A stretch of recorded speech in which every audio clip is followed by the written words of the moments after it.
अस्सलाम वालेकुम। कैसे हैं सब लोग? ठीक हैं? उम्मीद करता हूँ आप लोग सब खैरियत से होंगे। अच्छा, हम लोगों ने चैप्टर 6 जो था वो स्टार्ट कर लिया था। चैप्टर 5 सॉरी, इंस्ट्रूमेंटेशन टेस्टिंग के बारे में जो था, और टाइकोमीटर और ड्वेल मीटर दो चीज़ें हमने देख ली थी, और साथ ही साथ कंप्रेशन टेस्टर जो था वो भी देख लिया था कि कंप्रेशन टेस्टर क्या होता है। ठीक है, तो कंप्रेशन टेस्टर में कुछ हमने जो कंक्लूजन निकाला था वो पेज नंबर 95 के जो है टेबल में भी गिवन है। अभी यहाँ पे पिक्चर में अवेलेबल नहीं, लेकिन मैं एक दफ़ा आपको पेज नंबर 95 खोल के देख लीजिएगा कि उसमें हमारा जो इंजन कॉज है और कंप्रेशन की रीडिंग है वो उनको आपस में कैसे कंपेयर करते हैं। ठीक है, मींस के अगर आपका कंप्रेशन गेज जो है वो रीडिंग जो आपका पास इंस्ट्रूमेंट है उसकी रीडिंग अगर वो क्लाइम नहीं कर रही ऑल स्ट्रोक के दौरान, कंप्रेशन के स्ट्रोक के दौरान उसकी अगर नीडल जो है क्लाइम नहीं कर रही, तो इसका क्या मतलब होता है कि वॉल्व जो है वो स्टिक हो रहे हैं। ठीक है, इसी तरह दूसरा कॉज इसमें क्या था जो हमने पिछले लेक्चर में पढ़ा था कि अगर 20 psi के प्रेशर से बिलो हो, नॉर्मल जो प्रेशर रेंज है उससे 20 psi की वैल्यू अगर कम हो, तो इसका क्या मतलब होता है कि वॉल्व सीटिंग ख़राब है या रिंग्स जो हैं वो फॉल्टी हो चुके हैं। फिर तीसरा था कि हमारा next to each cylinders normal pressure जो है वो 20 psi से नॉर्मल प्रेशर के प्रेशर से 20 psi जो है ज़्यादा हो जाए, तो इसका क्या मतलब होता है कि फॉल्टी हेड गैस्केट है।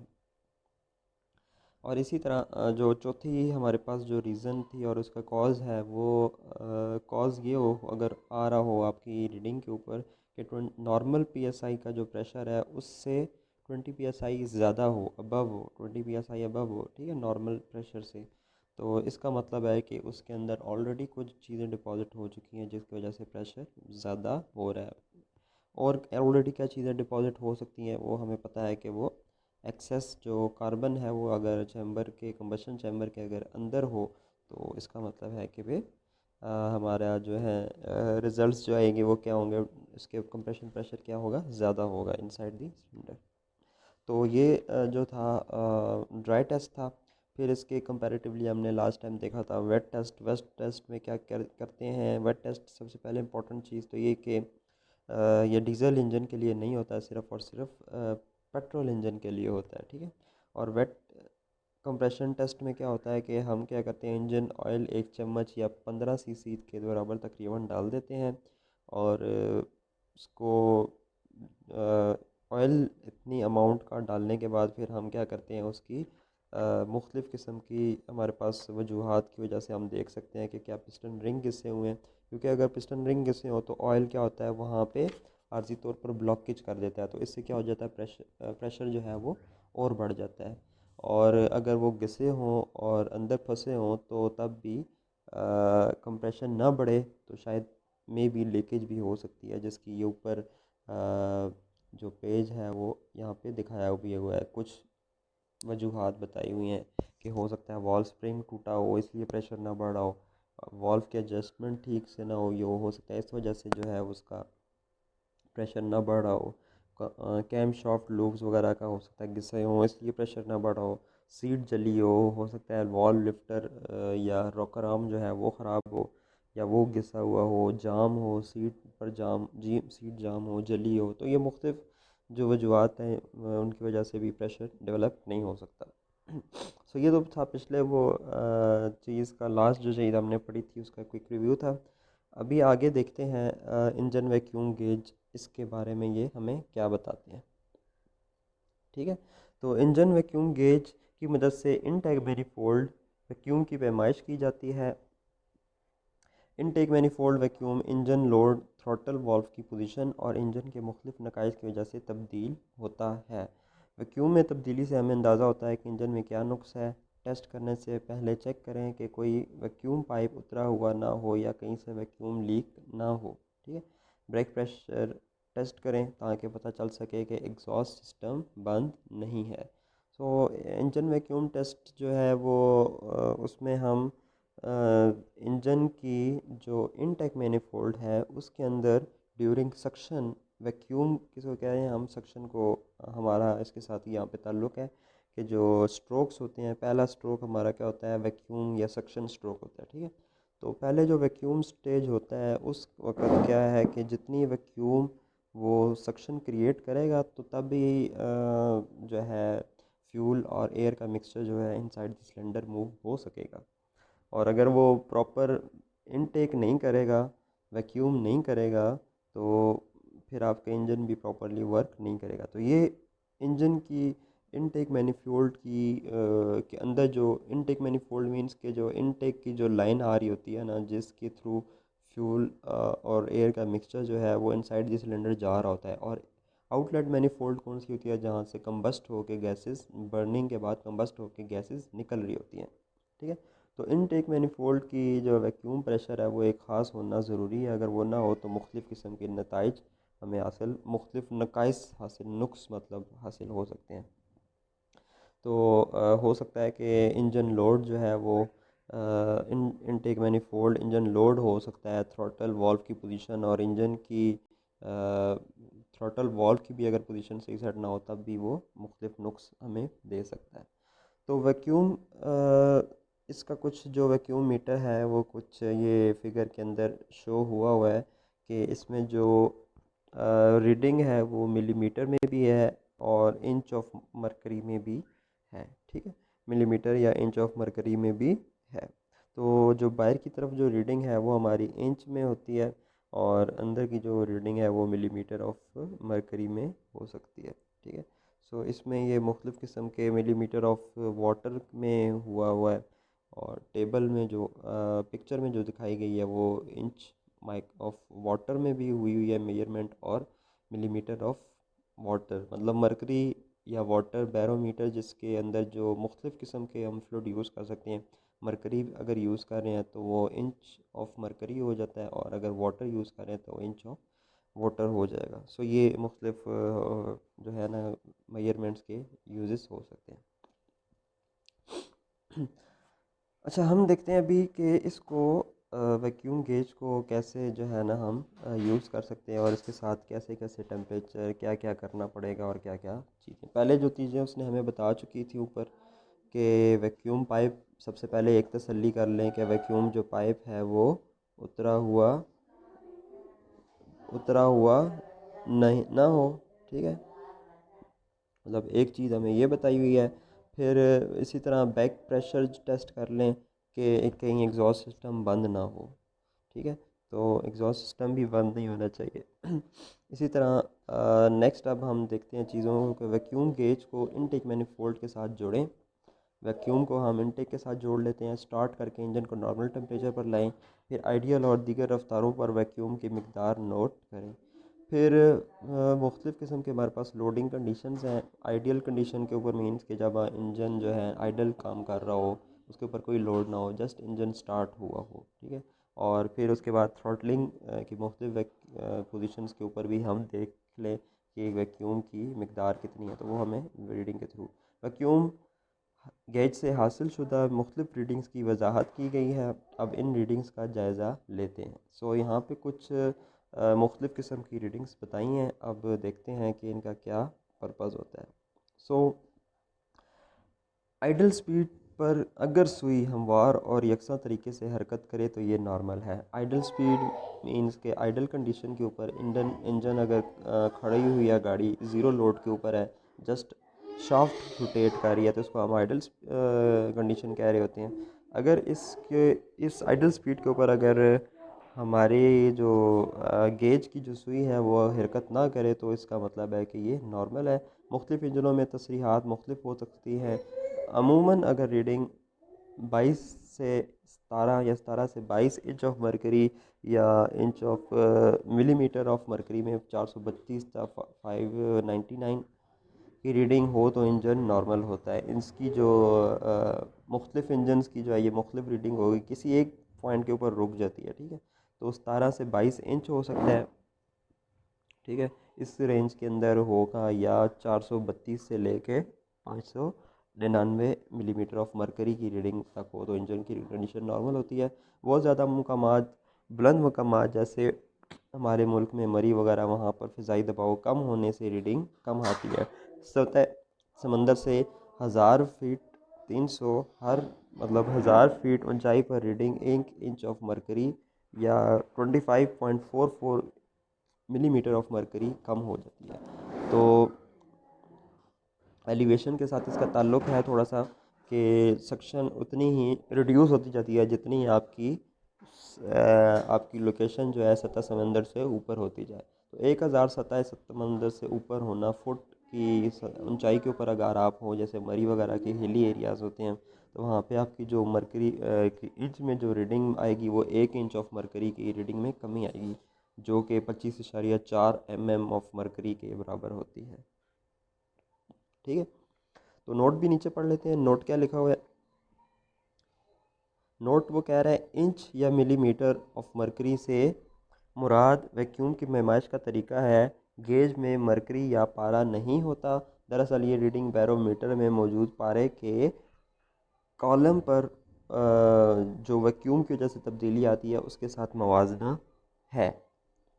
तो इसके अंदर क्योंकि ये हमारा जो गेज है वैक्यूम गेज, इसके अंदर मरकरी या पारा नहीं होता, तो इसका मतलब असल में ये होता है, दरअसल ये जो रीडिंग ले रहे हैं ये इस बैरोमीटर के अंदर जो मौजूद जो पारे के कॉलम पर जो वैक्यूम की वजह से तब्दीली आती है उसके साथ मवाजना है। ठीक है, सो जो वैक्यूम की जो वजह से जो उसका चेंज होता है, उसके ऊपर जो प्रेशर डेवलप होता है, बैरोमीटर ये बैरोमीटर नहीं है, ठीक है। तो उसके ऊपर जितना प्रेशर आता है बनता है, जो उसके ऊपर जो तब्दीली वाक़ई होती है, ये उसके साथ मवाजना किया गया है। ठीक है, तो ये क्योंकि इसके अंदर ख़ुद तो मरकरी या पारा होता नहीं है। ठीक है, अच्छा, एक तो हमने बता दी बात कि पहली चीज़ कि आइडियल कंडीशन हो और सुई यकसा तरीके से चल रही हो, तो इसका मतलब है कि सब ओके है। दूसरी कंडीशन देखते हैं, दूसरा पॉइंट, अगर आइडल में रीडिंग कम हो लेकिन सुई यकसा तरीके से हरकत करे तो इसकी वजूहत में इग्निशन टाइमिंग का लेट होना। सबसे पहले वो आइडल कंडीशन की ही बता रहा है कि अगर आइडल कंडीशन में रीडिंग कम हो लेकिन यकसा तरीके से हरकत करे, तो इसमें जो वजूहत हो सकती हैं वो इग्निशन टाइमिंग का लेट होना हो सकता है, वॉल्व टाइमिंग का लेट होना या पिस्टन रिंगों का लीक होना शामिल हो सकता है। वॉल्व टाइमिंग भी यहाँ पे आ सकती है, पिस्टन रिंग्स का जो लीकेज है या उनका ख़राब होना, इग्निशन टाइम्स का इग्नाइट लेट होना, क्योंकि इग्निशन के भी एक प्रॉपर टाइम है। ठीक है, तो जितना ज़्यादा लेट होता जाएगा उतना ही उसका जो सक्शन है वो रिड्यूस होती जाएगी।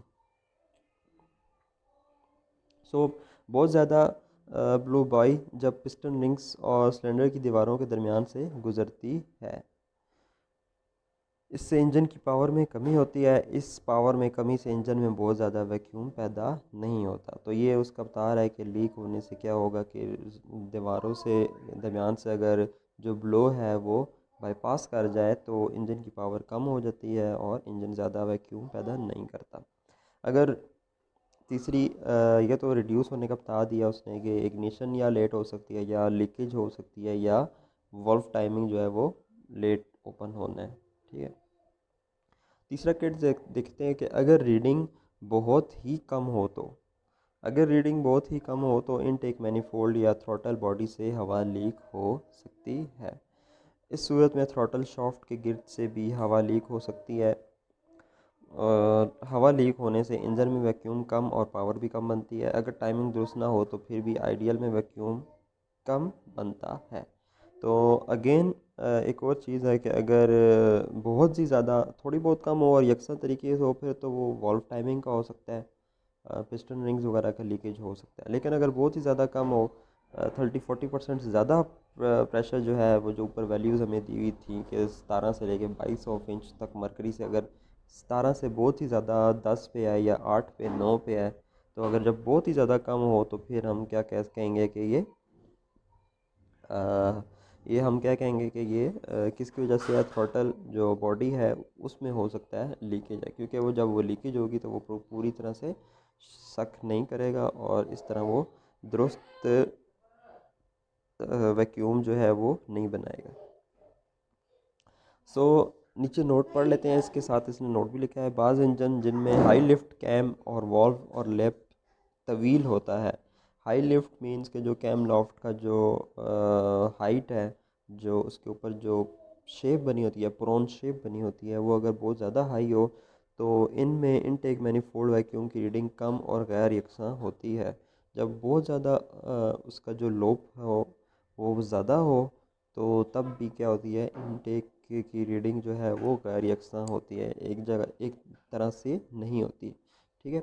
इस तरह बाज़ मशीन्स कंट्रोल बाज़ एक कंट्रोल निज़ाम भी कम वैक्यूम का मौजब होते हैं। तो इसी तरह बाज़ इग्निशन कंट्रोल का निज़ाम भी कम वैक्यूम का मौजब हो सकते हैं कि जितना ज़ाहिर बात है, जितना उसकी जो लोब ज़्यादा होगी उतना ही उसका जो सक्शन जो है वो कम से कम, और जो वैक्यूम का जो निज़ाम है वो डिस्टर्ब हो सकता है, रिड्यूस हो जाती है सक्शन। ठीक है। सो नेक्स्ट चीज़ है हमारे पास, वो कहती है कि अगर रीडिंग तेज़ी से तब्दील हो, इंजन की रफ्तार बढ़ने से 10 और 22 इंच के दरमियान हो, तो इसका मतलब है कि वॉल स्प्रिंग टूटे हुए हैं या कमज़ोर हैं।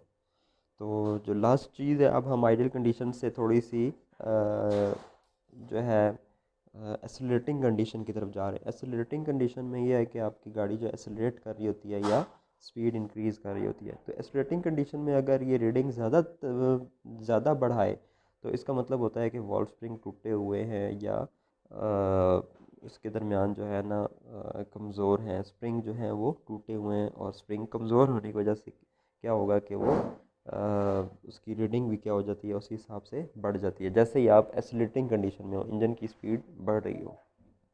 ठीक है।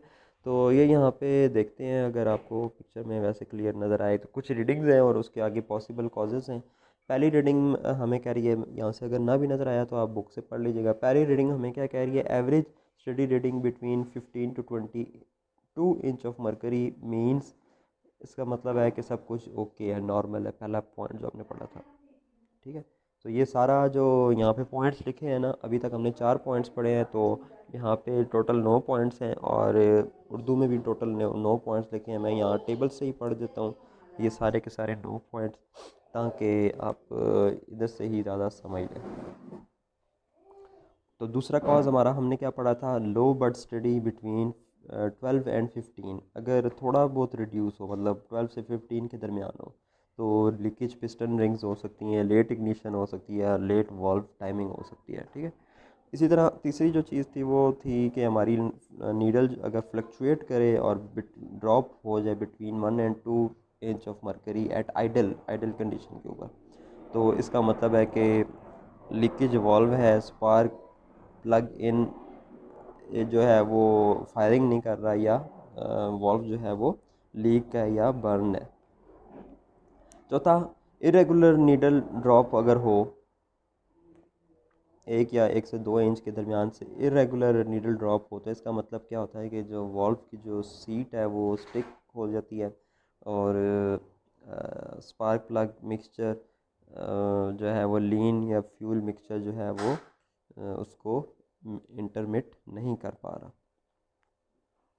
इसी तरह पांचवी जो कंडीशन हो सकती है कि नॉर्मल कंडीशन है एट आइडल स्पीड, मतलब जब आप आइडल के ऊपर करते हैं तब चेक करते हैं तो आइडल के ऊपर सारी रीडिंग नंबर 1 की तरह आती है, 15 to 22 के दरमियान होती है, और सब कुछ नॉर्मल आपको नज़र आता है। लेकिन but excessive vibration at higher RPM, लेकिन जब आप उसकी आरपीएम को ज़्यादा करते हो, हायर आरपीएम पे चलती है गाड़ी, तो उस वक़्त क्या हो कि उसकी जो वाइब्रेशन है, नीडल की जो वाइब्रेशन है वो बहुत ज़्यादा अगर हो, तो इसका मतलब है कि वॉल्व जो स्प्रिंग है वो लीक है, स्प्रिंग जो स्टिक्स हो जाते हैं अपने गाइड्स में जाके फंस जाते हैं, सीट के ऊपर जाके फंस जाते हैं, तो इसका ये हो सकता है हायर आरपीएम के ऊपर। इसी तरह छठी रीडिंग क्या हो सकती है और उसका पॉसिबल कॉज क्या हो सकता है। छठी रीडिंग फॉर एग्जांपल वो कहता है कि excessive vibration at idle speed but steadies at higher RPM. वो कहता है कि इसके पाँचवें के उलट भी हो सकता है कि वाइब्रेशन जो है वो बहुत ज़्यादा हो, आइडल स्पीड के ऊपर ज़्यादा हो, लेकिन जब आप उसको हायर आरपीएम पे चलाएं तो फिर उसकी वाइब्रेशन ख़त्म हो जाए। तो इसका मतलब होता है कि वो जो वार्म वॉल्व जो है गाइड्स हैं, वॉल्व की जो गाइड्स हैं वो क्या हो चुकी हैं, वियर हो चुकी है, वॉर्न हो चुकी हैं। ठीक है, इसी तरह छठा केस क्या हो सकता है, excessive vibration at all RPM. मतलब आप स्लो पे चलें या हायर आरपीएम पे चल रहे हो, हर आरपीएम के ऊपर जो वाइब्रेशन है वो नीडल की ज़्यादा हो, तो इट्स मीन के जो हेड गैस्केट है वो ही लीक है, इसीलिए हर आरपीएम के ऊपर कर रहे हैं। अच्छा, नेक्स्ट आठवां पॉइंट जो है हमारे पास वो ये है कि नीडल ऑसिलेट स्लोली और drift between 3 and 9 inches of mercury no lower than normal. 3 या 9 इंच ऑफ मरकरी जो है नॉर्मल प्रेशर से अगर कम जा रहा है तो इट्स मीन के जो इनटेक सिस्टम है वही क्या है, लीक है, ये बहुत ज़्यादा लीकेज शो कर रहा है। और इसी तरह नॉर्मल एट आइडल स्पीड, नौवीं कंडीशन क्या हो सकती है कि आइडल की स्पीड के ऊपर क्या है कंडीशन, आपकी जो सुई है उसकी कंडीशन नॉर्मल शो करता है हमें, but normal means 15 to 22 inch of mercury, but drops to near zero and causes to lower than rises to lower than normal। और क्या हो जाता है कि आइडल स्पीड के ऊपर तो नॉर्मल काम करता है, लेकिन बहुत ज़ीरो के करीब चल जाता है जैसे ही आप क्या करते हो, उसको नॉर्मल के जैसे ही आप उसको राइज़ करते हो, उसकी स्पीड को राइज़ करते हो, तो वो नॉर्मल से क्या हो जाता है, जितना राइज़ करते जाते हो उतना ही स्लो नीचे लोअर होता जाता है। तो इट्स मीन कि उसकी जो एग्जॉस्ट सिस्टम है उसके रास्ते में कोई कचरा है, रिस्ट्रिक्शन है। ठीक है, तो ये जो थे हमारी कुछ नो रीडिंग्स हैं और उसके कोरिस्पोंडिंग जो है नो पॉसिबल कॉजेज़ हो सकते हैं। ठीक है, तो ये सारी मैंने इंग्लिश से ही टेबल से ही देख लिया है, आप बेशक उर्दू के जो टेबल है उसकी मदद से भी आप इसको देख सकते हैं। ठीक है, तो हम ये पांचवा, छठा, सातवां और आठवां पॉइंट भी नीचे लिखा हुआ है, ये वही पॉइंट्स हैं जो यहाँ पे लिखे हुए हैं, तो आप इनको यहाँ से भी देख सकते हो। ठीक है, सो शुरू करते हैं थोड़ा सा। ये 9 पॉइंट्स हमने ग्राफ के थ्रू स्पीडली पढ़ लिए और आगे देखते हैं पेज 99 के ऊपर। बाज़ इंजनों में वैक्यूम गेज की मदद से हम पिस्टन के गिर्द के लीकेज को फौरी तौर पर मालूम कर सकते हैं। इसमें पिस्टन रिंग्स, पिस्टन और सिलेंडर की दीवारों का घिसना शामिल हो सकता है। इस टेस्ट से हम इंजन को रेस करके थ्रॉटल को फ़ौरन छोड़ देते हैं। इस सूरत में सुई 23 और 25 इंच के दरमियान थ्रॉटल के बंद होने पर हरकत करती है। ये सही कंप्रेशन की अलामत है। अगर सुई इस कदर हरकत ना करे तो कंप्रेशन कमज़ोर है। कंप्लीट फुल थ्रॉटल करके अगर हम छोड़ दें और इस वक्त सुई जो है 23 और 25 इंच के दरमियान, इंच मरकरी के दरमियान हो, तो इट्स मीन के वो एक सही कंप्रेशन की अलामत है। और ये सबसे शॉर्टकट जो तरीका है वो आप इसको ये बता रहा है। ठीक है, लेकिन बाज़ नोट इसमें ये भी देख लें कि बाज़ वी टाइप इंजनों में जो दो इनटेक मैनीफोल्ड अलहदा होती हैं, क्योंकि वी शेप है, तो एक हर वी शेप में जब वो अलाइंड हुए पड़े होते हैं तो हर किसी का इनटेक जो है वो अलहदा होता है, तो इसको कोई मुश्तरका रास्ता नहीं जोड़ता, क्योंकि इनटेक जो है वो एट अ टाइम हो रही होती है, लेकिन वो उनका जो रास्ता होता है, क्योंकि दो वी शेप में इंजन है ना, मतलब कि यहाँ पे मैं बता देता हूँ कि ये अगर वी शेप में एक सिलेंडर यहाँ पे पड़ा है और एक सिलेंडर यहाँ पे है, इनटेक इसकी यहाँ पे और इसकी यहाँ पे है, एट अ टाइम तो इनटेक होगी, ताकि उसकी जो शाफ्ट है उसको क्या करे, एट अ टाइम रोटेट करे। इग्निशन कम्बशन तो एट अ टाइम ही होगा, लेकिन यहाँ से जो इनटेक आ रही होगी और यहाँ से इनटेक आ रही होगी, इनके रास्ते क्या हैं, अलग अलग हैं।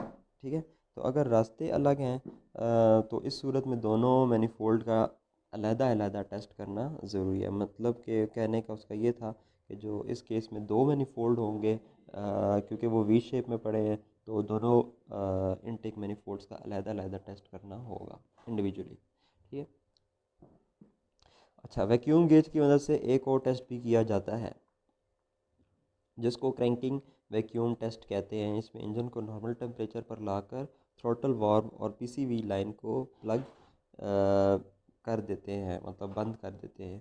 ठीक है, तो जैसे ही आप नॉर्मल टेम्परेचर पर लाते हैं तो थ्रॉटल वाल्व और पीसीवी जो लाइन है उसको हम क्लोज़ कर देते हैं।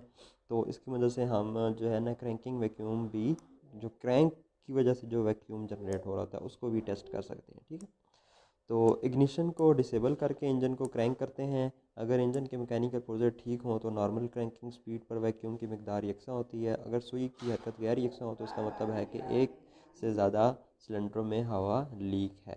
तो इसका आप जो है ना क्रैंक का जो वैक्यूम है उस, क्योंकि क्रैंक भी देखें जब जनरेट हो रहा है, क्रैंक रोटेट होता है तो उसकी वजह से भी वैक्यूम जनरेट होता है। ठीक है, तो उसका वैक्यूम भी हम टेस्ट कर सकते हैं। तो अगर वो मैकेनिकल पुर्जे ठीक हो तो नॉर्मल क्रैंकिंग स्पीड जो है कि होगी, वैक्यूम की मकदार यकसा होगी। और अगर कोई किसी किस्म की उसमें लीकेज होगी तो क्या होगा, एक से हवा, अगर सुई की हरकत गैर यकसा होगी तो इट्स मीन के उसके अंदर कोई लीकेज होगी। ठीक है, सो आगे हम चलते हैं। नेक्स्ट हमारा सिलेंडर लीकेज टेस्टर है। शक्ल में 5.6 में आप लीक, जो सिलेंडर लीकेज टेस्टर है वो देख सकते हैं कि ये किस तरह हम टेस्ट कर सकते हैं। ठीक है, तो इसको अभी हम एक दफ़ा थॉरोली देख भी लेते हैं। शक्ल में सिलेंडर लीकेज टेस्टर दिखाया गया है, इसके ज़रिए भी कंप्रेशन ही चेक होती है। सिलेंडर के अंदर देखें लीकेज है, वो कंप्रेशन स्ट्रोक हो, वैक्यूम हो, किसी भी स्टेज पे अगर लीकेज है तो वो क्या करेगी, आपके इंजन को फॉल्टी बना देगी। ठीक है, और नॉर्मली जो लीकेज टेस्टर है वो हम कंप्रेशन के दौरान इस्तेमाल कर रहे होते हैं कि कंप्रेशन के दौरान कहाँ से कहीं लीक तो नहीं है, क्योंकि जितना लीक होगा उतना कंप्रेशन, उसका प्रेशर अगर रिड्यूस हुआ, कंप्रेशन रेशो अगर रिड्यूस होगा, जो हमने सेट की होगी अगर उसके मुताबिक लीक हो गई, अगर उसके अंदर से लीकेज होगी तो ज़ाहिर बात है आपकी अच्छी कंबशन नहीं होगी, तो आपका इंजन प्रॉपरली अच्छा वर्क नहीं करेगा। तो इसमें भी हम जो है ना कंप्रेशन ही टेस्ट होती है, लेकिन मुख्तलिफ़ तरीके से इसमें पिस्टन को कंप्रेशन स्ट्रोक के दौरान टीडीसी पर लाकर दबी हुई हवा फराहम की जाती है।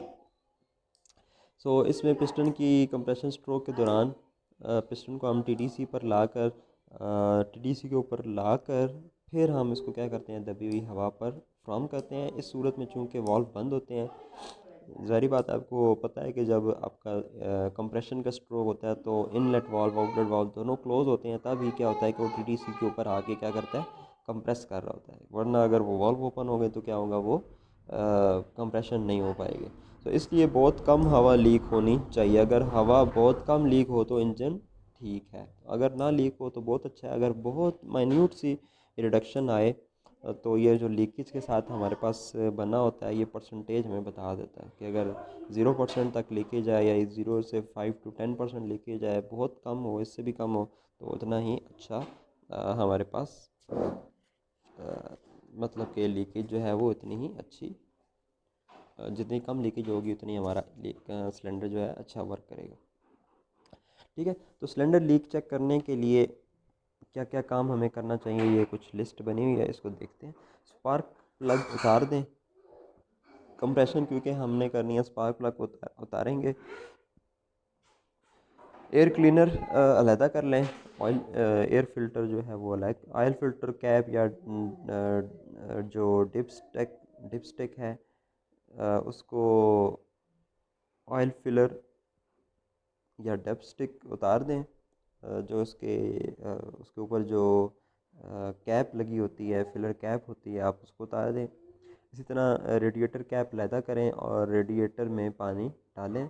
थ्रॉटल को मुकम्मल खोलकर बंद कर दें, थ्रॉटल को कंप्लीट खोल के बंद कर दें। अच्छा, अब उसके बाद आपने क्या करना है,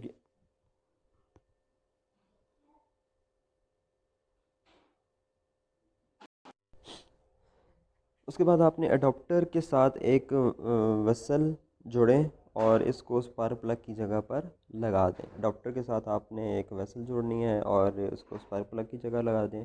इंजन को घुमाएं, क्रैंक करें हत्ता कि वसल की आवाज़ आए, विसल की आवाज़ आए, और इसका मतलब है कि नंबर 1 पिस्टन कंप्रेशन स्ट्रोक के लिए ऊपर आ रहा है। जितनी वो आवाज़ आती जाएगी इसका मतलब है कि वो कंप्रेशन स्ट्रोक के लिए ऊपर आ रहा है। इंजन को घुमाते रहें हत्ता कि क्रैंक शाफ्ट पर टाइमिंग के निशान सामने आमने सामने आ जाए। इतना घुमाएं कि क्रैंक शाफ्ट पर जो टाइमिंग के निशान है वो क्या हो, बिल्कुल कंप्लीट ऊपर निशान आ जाए। ठीक है, अब अडॉप्टर से विसल अलहदा कर दें और टेस्टर को जोड़ें। अब आपने क्या करना है, उसके ऊपर से विसल को अलहदा कर दें और टेस्टर को जोड़ दें उसकी जगह। अब एयर प्रेशर को सिलेंडर में जाने दें और गेज पर रीडिंग नोट करें। गेज पर लीक होने वाली हवा की मकदार परसेंटेज में आती है। जैसे जैसे वो लीक हो रहा था उसकी परसेंटेज जो है वो आ जाती है गेज के ऊपर। तसरीयात मुख्तलिफ हो सकती हैं, लेकिन 20% से ज़्यादा का मतलब है बहुत ज़्यादा लीकेज है। तो जो वहाँ पे हमने देखा था उसके मुताबिक जो है ये तकरीबन जो है हमारा 20% मैक्सिमम है, इससे ज़्यादा नहीं होना चाहिए। 20% से लो हो तो 10% हो तो बहुत अच्छा है, लीकेज कम से कम होनी चाहिए। ठीक है, इसी तरह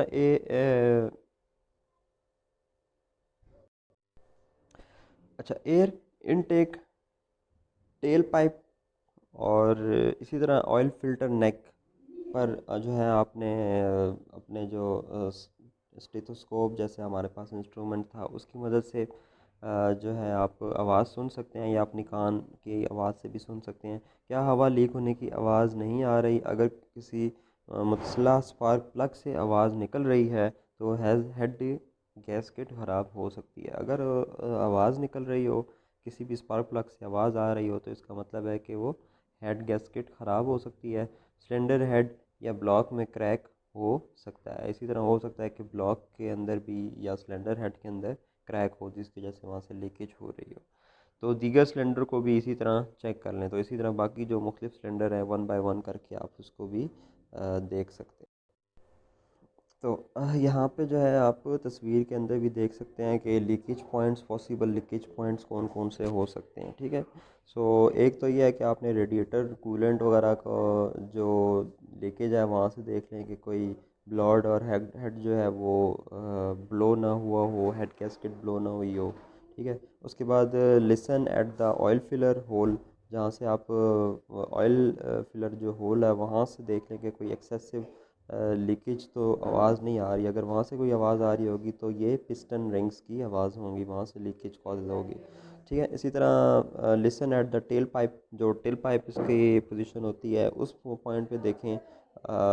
पास्ट एंड एग्जॉस्ट वाल्व, जो एग्जॉस्ट वाल्व के नेक्स्ट पे होगी, अगर यहाँ से आवाज़ आ रही है तो इट्स मीन के वो कोई एग्जॉस्ट वाल्व जो है उसके तरफ से आवाज़ आ रही है। ठीक है, और इसी तरह listen at the air intake for leakage past and intake valve. तो अगर आप इनटेक के करीब करीब देखें, आवाज़ सुनेंगे तो वो आपको इनटेक की जो है वो आवाज़ आ रही होगी। इसी तरह गैसकेट की, वाटर गैसकेट की जो है वहाँ पे देख सकते हैं कि वहाँ से अगर आवाज़ आ रही है। तो ये सारी मुख्तलिफ पॉसिबल इसके एरो लगा के उसने तस्वीर में दिखाए हुए हैं, तो इसमें से देख सकते हैं आप।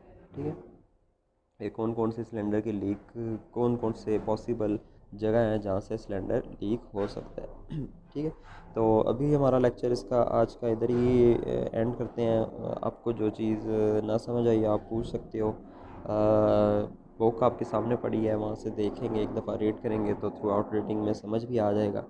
और हमारा एक आखिरी पॉइंट रह गया है, इग्निशन टाइमिंग, लाइट की मदद से टाइमिंग सेट करना। ये हमारा लास्ट पॉइंट है इस चैप्टर का, इंशाल्लाह नेक्स्ट टाइम करेंगे।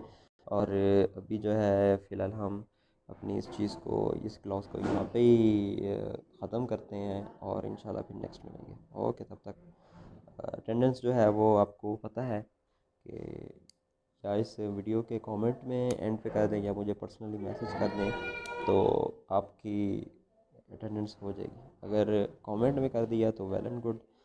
जो कमेंट में नहीं कर सकते, जिन्होंने जीमेल या यूट्यूब के ऊपर उनका चैनल नहीं है, चैनल ना भी हो या साइन इन नहीं है, कमेंट अगर वो नहीं कर पाते तो वो मुझे पर्सनली मैसेज कर दें। लेकिन जो कर पाते हैं वो वहाँ पे ही कर दें। ठीक है, तो खाली एक किसी एक जगह पे या मुझे भेज दें अटेंडेंस या कमेंट में कर दें। ओके, चलें, अल्लाह हाफिज़।